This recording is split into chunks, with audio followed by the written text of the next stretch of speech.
Okay, Algebra 2 peeps, the first thing that I want you to notice is that this is the lesson from Unit 1, Lesson 6, and it talked about composition of functions. And I think some of you are having trouble with just the idea of function notation itself, so I'm going to start there. The first idea about function notation is that this right here is read f of x. And what it really means is the value of the function f when you substitute a number for x. So let's say that I wanted to find f of, I'm going to put it in red, 5.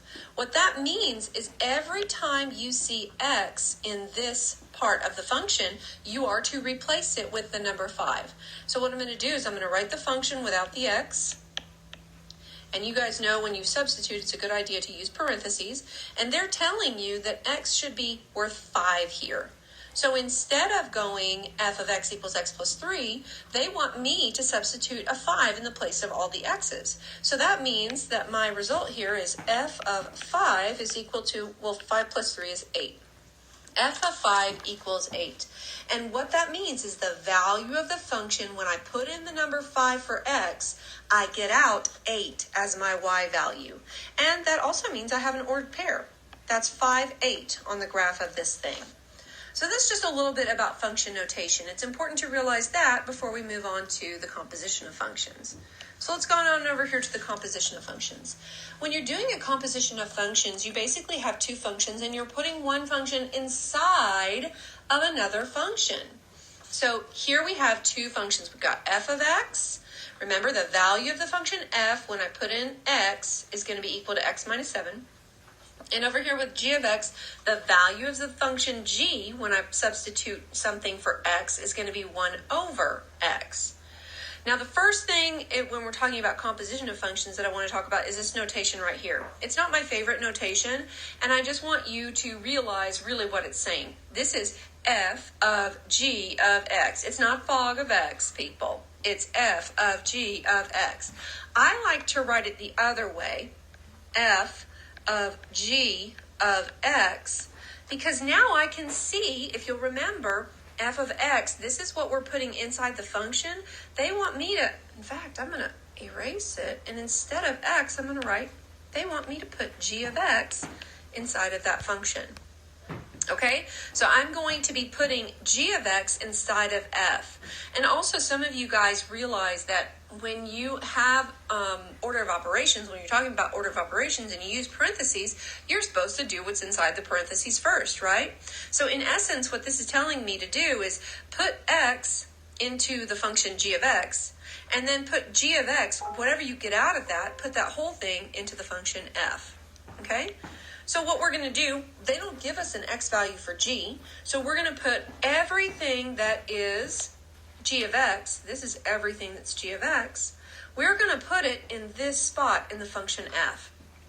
So just like I did before, I'm going to write the function f, but I'm going to leave some parentheses around where I'm going to put my x. This is f, that's x minus 7. So in here, this is where I'm going to place, I'm going to take out this x right here, and I'm going to put something different in its place. What am I supposed to put in there? Well, it tells me right here I'm supposed to put g of x. So I'm going to take and put g of x in that spot. I could just say it's g of x minus 7. Or I could come down here and say f of g of x is equal to, instead of g of x, I'm going to substitute what g of x is actually worth, which is 1 over x. So that means f of g of x is equal to 1 over x minus 7. Now be careful. F of g of x is not going to be always the same as g of f of x. So let me do some squiggly line, and then I'm going to find g of f of x. And remember, I like to write it the other way. That's g of f of x. And what this is saying is for me to put the function f of x inside of g now. So, well, what's the entire function f of x? F of x was right here. So here's f of x. I'm going to now put it in the x spot in g. I'm going to put it inside the function g.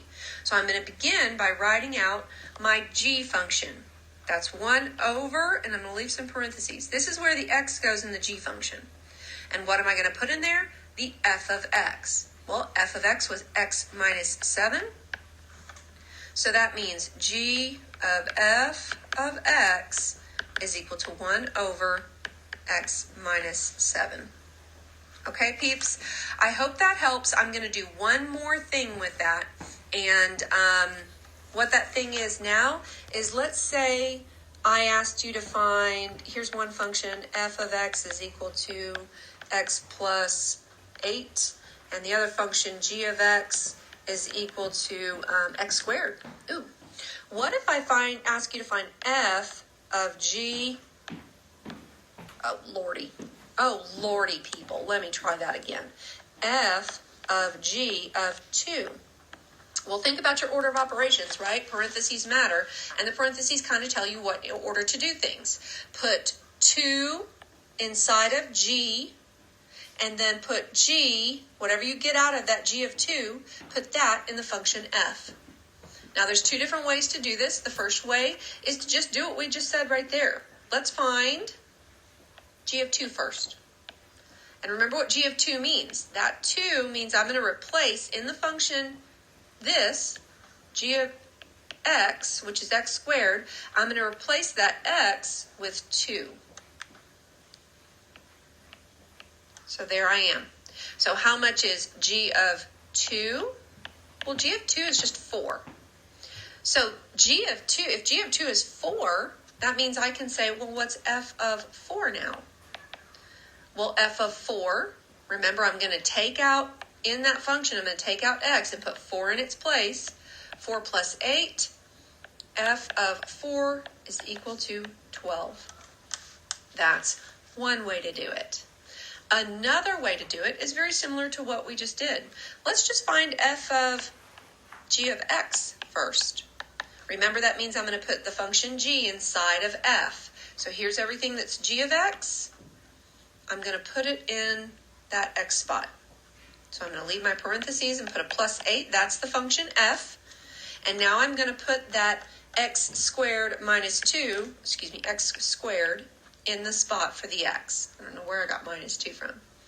Anyway, so the function for f of g of x is equal to x squared plus 8.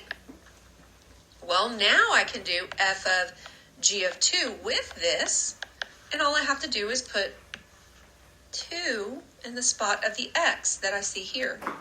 So I'm going to start out by using my parentheses. It's going to be something squared plus 8, and I'm going to be putting that 2 in that spot. 2 squared. 2 squared plus 8, that's 4 plus 8. That equals 12, my friends. So f of g of 2 is equal to 12. It doesn't matter if I chose to do it this way or if I chose to find the composition of the functions first. You're doing the same thing. You're putting in one number into a function, getting something out, and then putting that output as an input into your new function. Okay, I hope that helps a little bit. Peace!